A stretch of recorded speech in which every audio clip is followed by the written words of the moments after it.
Imagine un monde où la plupart des gens ne se posent plus aucune question.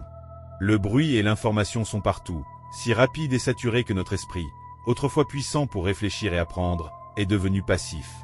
Que se passe-t-il dans une société où la pensée critique disparaît? Où réfléchir, remettre en question et analyser est remplacé par des réactions instantanées et des opinions superficielles. Dans cette vidéo, nous allons explorer pourquoi la pensée critique s'efface et pourquoi la stupidité collective progresse. Ce phénomène pousse les masses à accepter des idées toutes faites, à suivre des narratifs sans réfléchir et à perdre leur indépendance intellectuelle, souvent sans même s'en rendre compte. À la fin, nous verrons la vérité la plus importante. Comment reprendre le contrôle de notre esprit et ne pas se laisser dominer par un système qui nous rend dociles. Réfléchis. Penser demande de l'effort.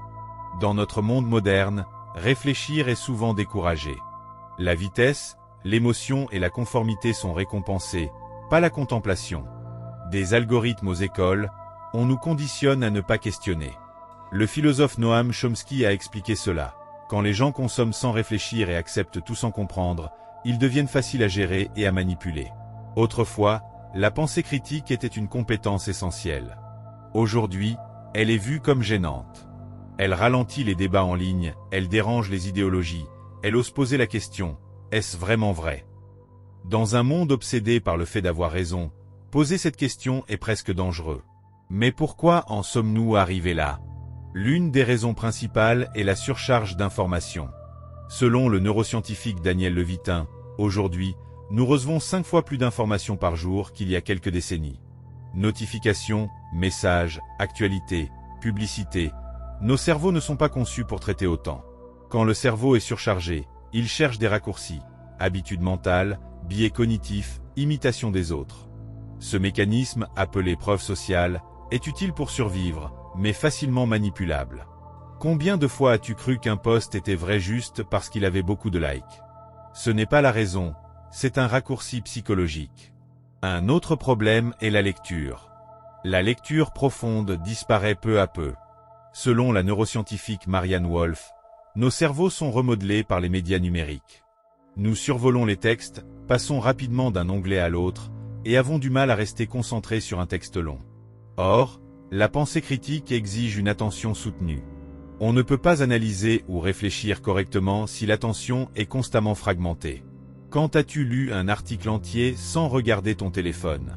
Quand as-tu pris un moment pour réfléchir après une information provocante au lieu de réagir immédiatement? Ces habitudes simples, autrefois normales, disparaissent.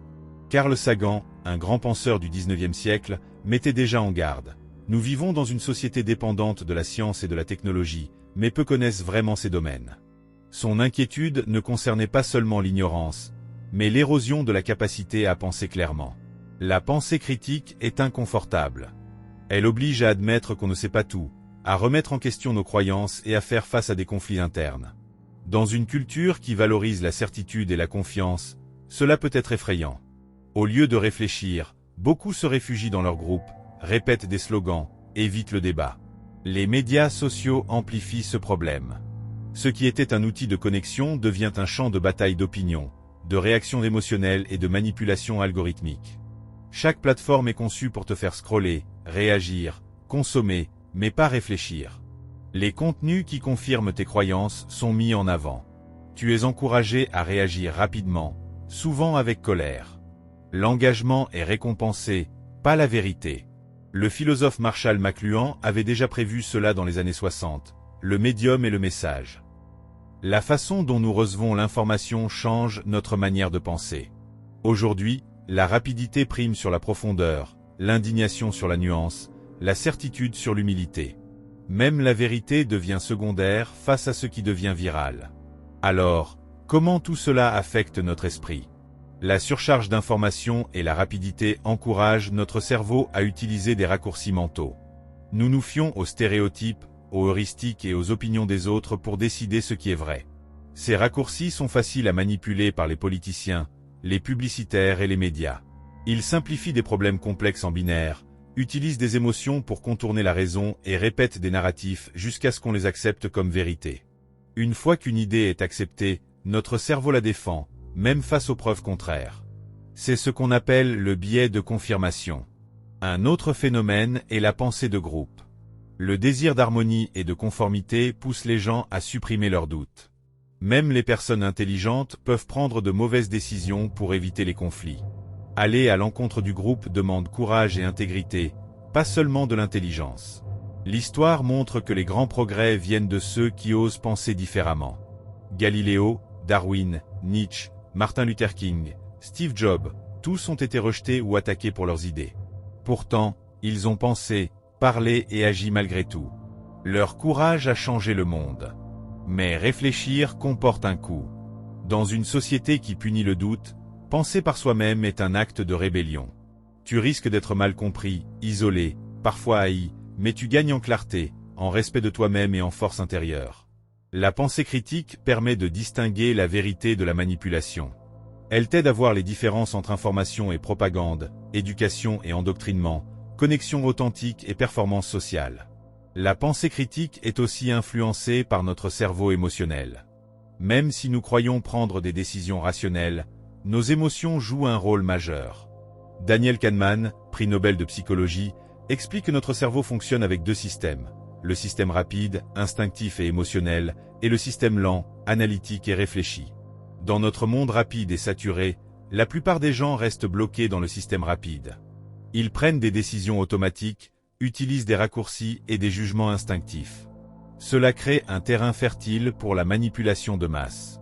Les politiciens, publicitaires et médias exploitent ces raccourcis. Ils transforment des sujets complexes en messages simples, utilisent des émotions fortes et répètent leurs idées jusqu'à ce que nous les acceptions.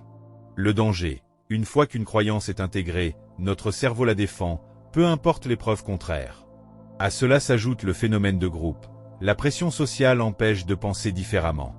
Les gens veulent l'unité plutôt que la vérité. Pourtant, l'histoire montre que le progrès vient de ceux qui osent défier la majorité, réfléchir et agir selon leur propre jugement. Pour mieux comprendre notre esprit, il faut aussi regarder les archétypes et l'inconscient. Carl Jung a montré que chaque personne possède un monde intérieur complexe, souvenirs oubliés, désirs refoulés, émotions cachées. Ces forces influencent nos choix et nos réactions, souvent sans que nous en soyons conscients. Les archétypes, comme le héros ou l'ombre, sont des modèles universels qui guident nos comportements. Le héros cherche à se dépasser, à grandir, mais doit affronter son ombre, ses peurs, ses faiblesses et son potentiel inexploité. Comprendre et intégrer ces forces permet de devenir plus complet, plus authentique et plus libre.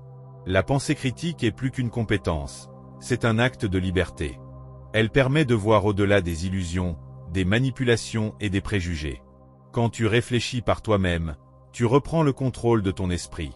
Tu deviens moins manipulable, plus conscient des informations et des intentions des autres. Être critique ne signifie pas être négatif. Cela signifie poser des questions, examiner les sources, comparer les points de vue et accepter que l'on ne sait pas tout. Socrate disait, « La seule vraie sagesse est de savoir que l'on ne sait rien ». Cette humilité intellectuelle est la base de toute réflexion profonde. Les médias, l'école, la société encouragent souvent la conformité et la rapidité. Mais chaque fois que tu choisis de réfléchir, de prendre du temps, de questionner, tu construis ta propre liberté. La liberté ne vient pas des autres, elle vient de l'intérieur. La pensée critique demande courage, patience et discipline. Il faut écouter les idées contraires, accepter l'incertitude et résister à l'attraction de la facilité. Chaque question que tu poses, chaque idée que tu examines, chaque moment de réflexion te rapproche de ton vrai moi. La société peut favoriser la distraction et l'endoctrinement, mais ton choix de penser clairement peut inspirer les autres. Même un seul esprit éveillé peut allumer un feu de curiosité et de vérité. C'est pourquoi, chaque petit acte de réflexion compte. Prendre le temps de questionner nos certitudes, d'examiner nos propres croyances et d'accepter que nous pouvons nous tromper est un pas vers la véritable liberté. C'est en affrontant nos biais, nos peurs et nos habitudes de pensée que nous devenons capables de penser de manière autonome et de reprendre le contrôle de notre esprit.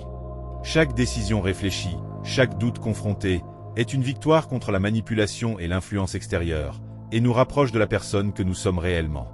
Mais la peur est un des principaux obstacles à la pensée critique. Nous avons souvent peur de nous tromper, peur d'être jugés ou rejetés, peur de perdre l'approbation de notre entourage. Ces peurs nous poussent à accepter passivement ce que la majorité croit, sans prendre le temps de vérifier ou de réfléchir. Nous suivons souvent des idées ou des opinions simplement parce qu'elles semblent acceptées par le groupe, sans jamais nous demander si elles correspondent réellement à ce que nous pensons. Cette influence sociale se manifeste partout, dans les écoles, les médias, les réseaux sociaux et même dans notre cercle d'amis ou de famille. Les réactions instantanées, les commentaires hâtifs et les jugements collectifs créent un climat où il est dangereux de poser des questions ou de proposer une perspective différente. Nous développons ainsi une habitude de conformisme, souvent inconsciente, qui limite notre liberté de penser. Mais reconnaître cette peur est le premier pas vers l'autonomie intellectuelle. Il ne s'agit pas de supprimer complètement nos peurs, ce qui serait impossible, mais de comprendre leur origine. Pourquoi avons-nous peur de penser par nous-mêmes? Quelles influences sociales, culturelles ou éducatives entretiennent cette crainte? Comprendre ces mécanismes nous permet de reprendre progressivement le contrôle de notre esprit et de notre jugement. Mais reconnaître cette peur est le premier pas vers l'autonomie intellectuelle. Il ne s'agit pas de supprimer complètement nos peurs, ce qui serait impossible, mais de comprendre leur origine. Pourquoi avons-nous peur de penser par nous-mêmes? Quelles influences sociales, culturelles ou éducatives entretiennent cette crainte? Comprendre ces mécanismes nous permet de reprendre progressivement le contrôle de notre esprit et de notre jugement.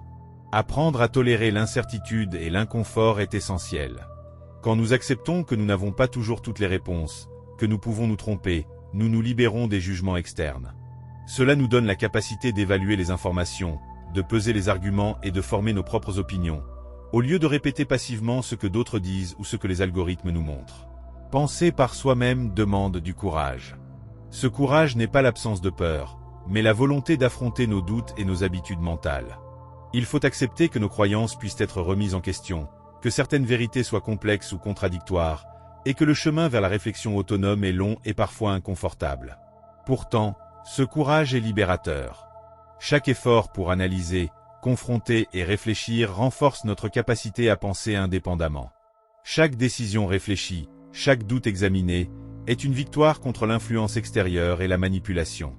Et chaque pas que nous faisons vers cette autonomie intellectuelle nous rapproche de notre véritable potentiel, de la personne que nous sommes réellement au-delà des peurs et des pressions sociales.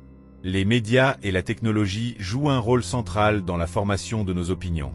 Aujourd'hui, la majorité des informations que nous recevons provient d'algorithmes, de plateformes sociales et de flux continus de contenu. Ces systèmes sont conçus pour capter notre attention, susciter nos émotions et renforcer nos croyances existantes.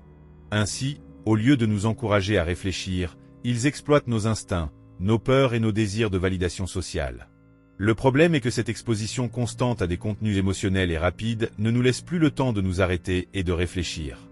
Nous scrollons, aimons et partageons sans analyser. Cette habitude fragmente notre attention et affaiblit notre capacité à évaluer les idées en profondeur.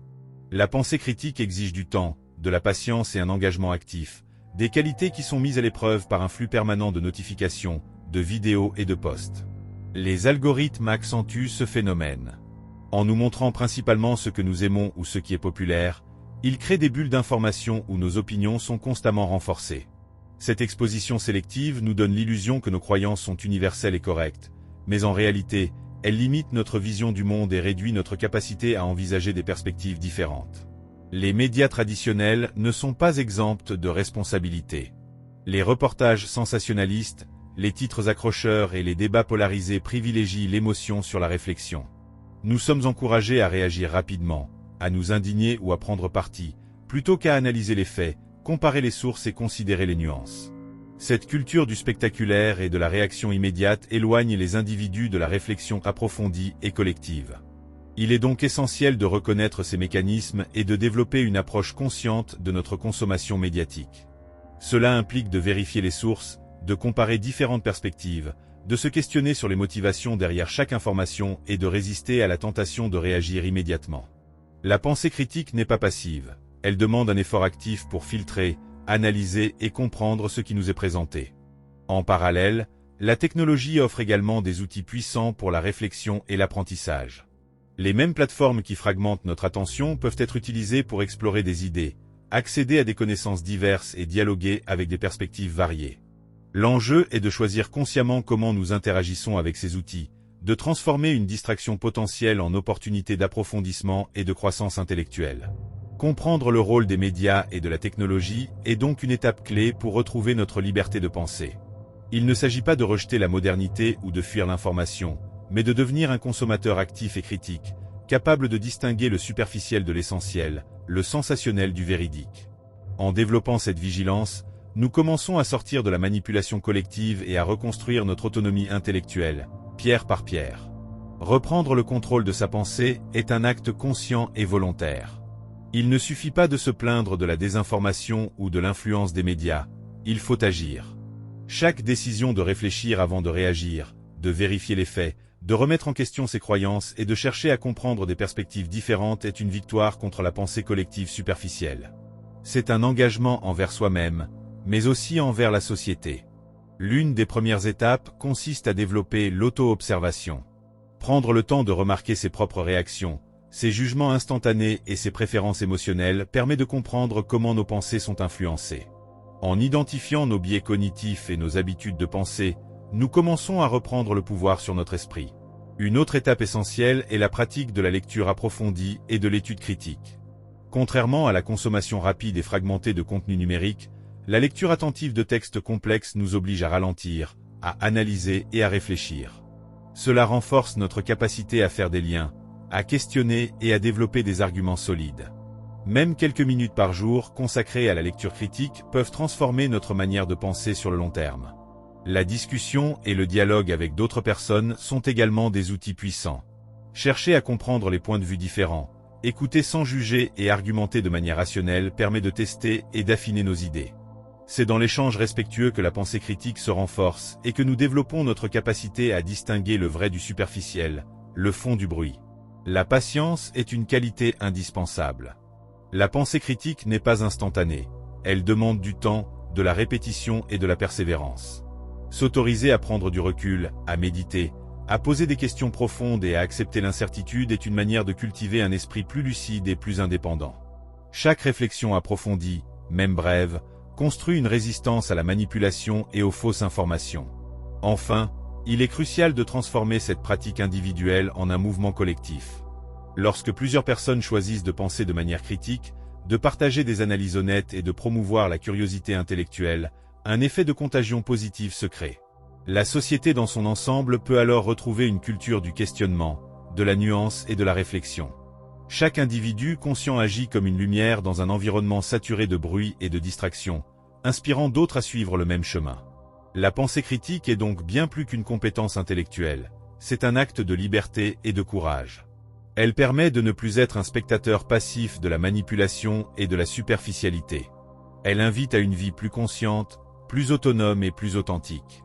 Dans un monde dominé par la rapidité, les émotions et la polarisation, choisir de penser clairement est un acte révolutionnaire.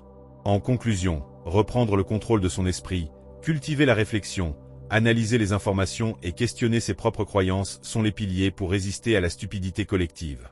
Chaque effort, chaque question posée, chaque moment de pause face à l'immédiateté du monde digital construit notre autonomie intellectuelle et renforce notre liberté.